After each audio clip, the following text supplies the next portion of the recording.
nosotros César Gutiérrez, expresidente de Petroperú, expresidente de E-Salud, experto en asuntos eléctricos y energéticos, quien ha tenido la gentileza de aceptar nuestra invitación. Buenas noches, César. Buenas noches, Oscar. Gusto de Gracias verte. por la invitación. Hemos invitado a César Gutiérrez no solamente porque sabe de lo que habla, sino que esta semana publicó un artículo muy provocador, muy a su estilo, muy directo a la yugular, que en buena cuenta decía que la agencia Proinversión, durante la gestión gubernamental de Pedro Castillo, del actual presidente, se ha convertido en una entelequia. ¿Por qué? Porque solamente existe en la imaginación. Bueno, supuestamente es un organismo promotor de la inversión muy perfecto en su manejo, para el discurso hacia afuera, pero al final existe en la imaginación porque los resultados son nulos. Tiene un director ejecutivo ya elegido desde diciembre del 2019. Se han pasado 3 años y lamentablemente no está ocurriendo nada. Y las perspectivas que yo planteaba en ese artículo es que lo único que podría existir este año son cerca de 130 millones de dólares en inversión resultado de línea de transmisión eléctrica. Casi como una réplica a lo que yo había escrito, la inversión publicó una nota de prensa diciendo que se prevían para este año 400 millones de dólares. Y le agregaban una línea eléctrica nueva, que es una línea eléctrica que va de Piura a la frontera con Ecuador para reforzar la interconexión con Ecuador. Pero cuando tú miras su propio brochure de los cronogramas, dice cronograma por definir. Y este tema de Piura, conexión con Ecuador, viene desde el año 2020.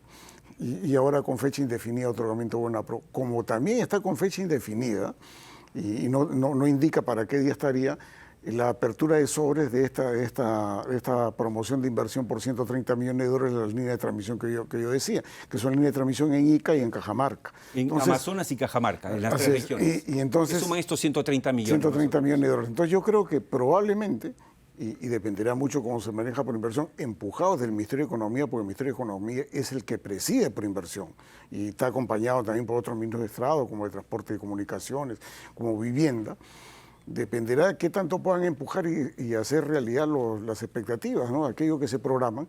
Y lo que más me sorprende es que dicen, y el otro año estamos declarando expectativa de 9.000 millones de dólares de inversión. Eso sí yo lo considero completamente, es una noticia porque para la prensa. En tu artículo A mencionas que para el 2023 la cartera de inversión en electricidad comprende 750 millones de dólares solo para ese año, digamos, pero no miles de millones. Por supuesto, y de eso inclusive hay escuelas por iniciativas privadas, ¿no? Así es. Y hay hospitales por iniciativas privadas. En el caso de escuelas y hospitales, la iniciativa privada es un proceso complejo.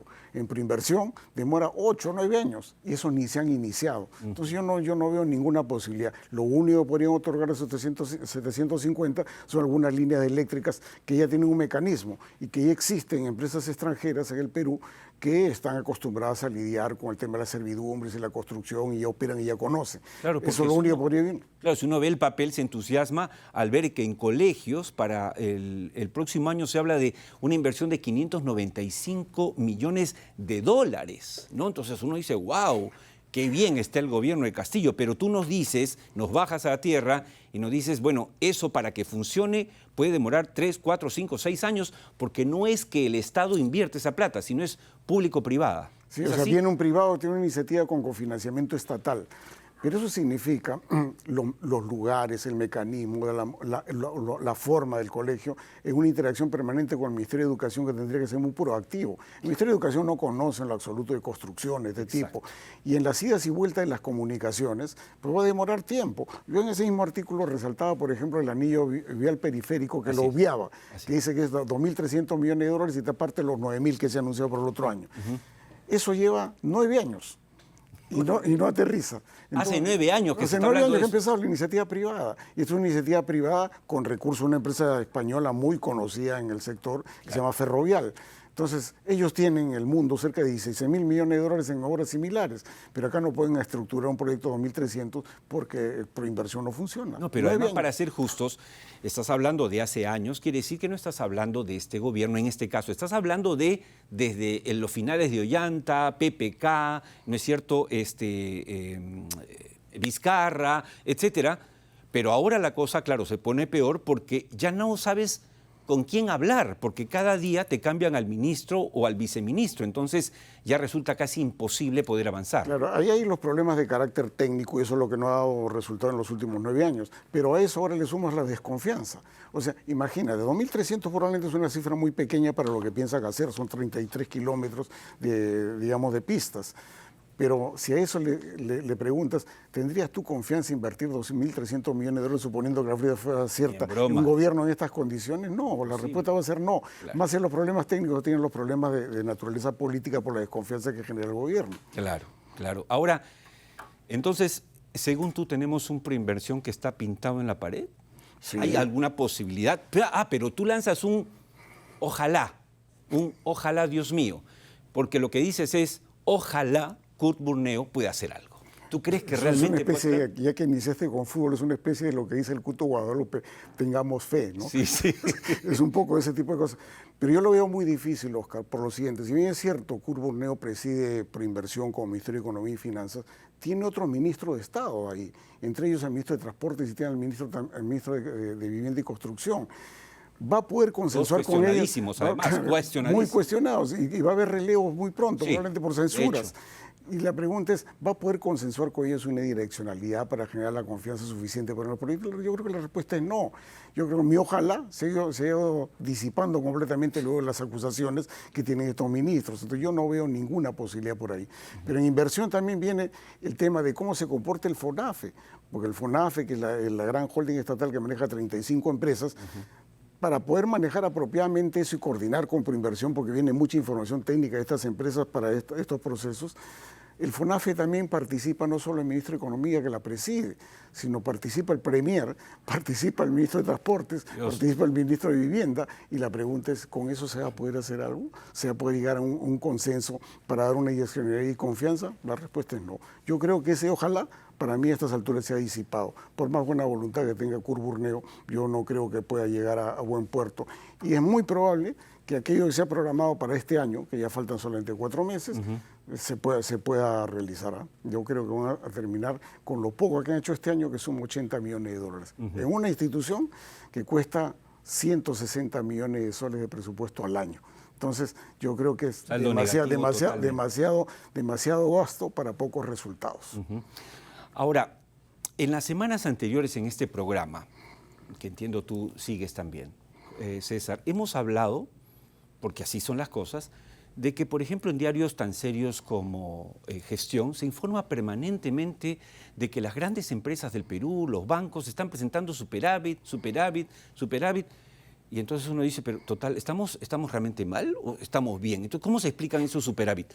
Pero Fitch Rating acaba de publicar un artículo, la próxima semana posiblemente le demos una sorpresa a nuestros televidentes con una entrevista exclusiva, habla de que ya empezaría a sentirse el desmanejo gubernamental impactando sobre el tema de las inversiones. Y claro, y por la inversión y por otro lado hay una especie de confort, pero que está muy basado en los retiros de los fondos de los CFPs. Tú vas a los restaurantes y están llenos. Exacto. Entonces, pero eso tiene una razón de ser.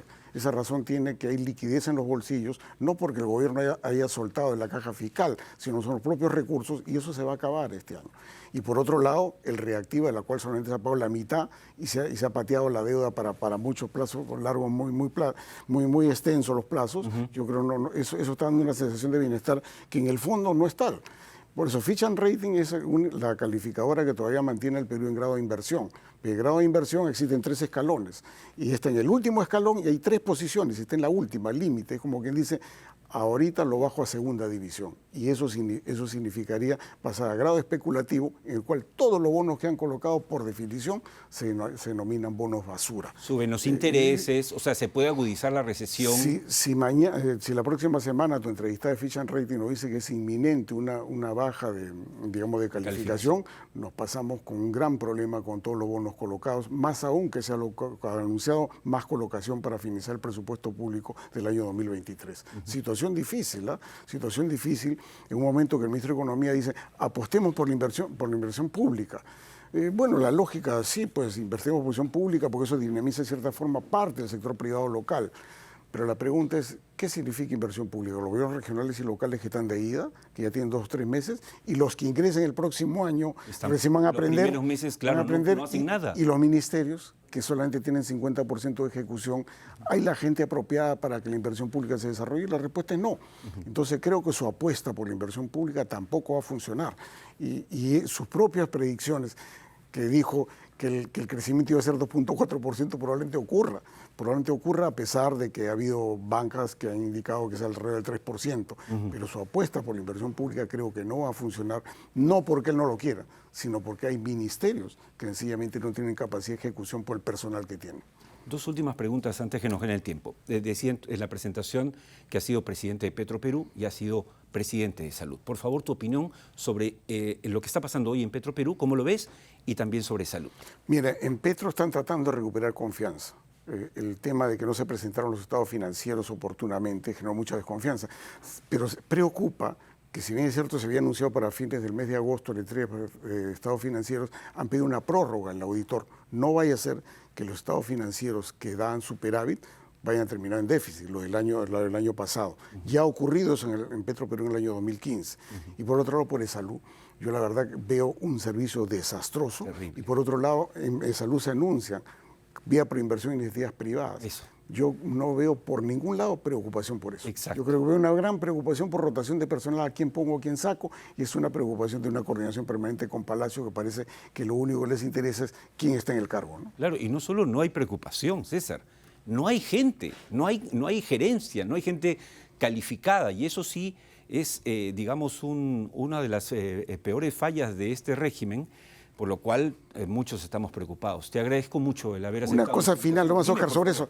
Mira, en el presupuesto de preinversión, eso de los FONAFE, aparece perdón, no de preinversión, sino de Salud, aparecen 1.800 millones de soles bajo el rubro otros. Me pregunto, ¿qué es el rubro otros? Y nadie le da una razón. 1.800 millones de soles.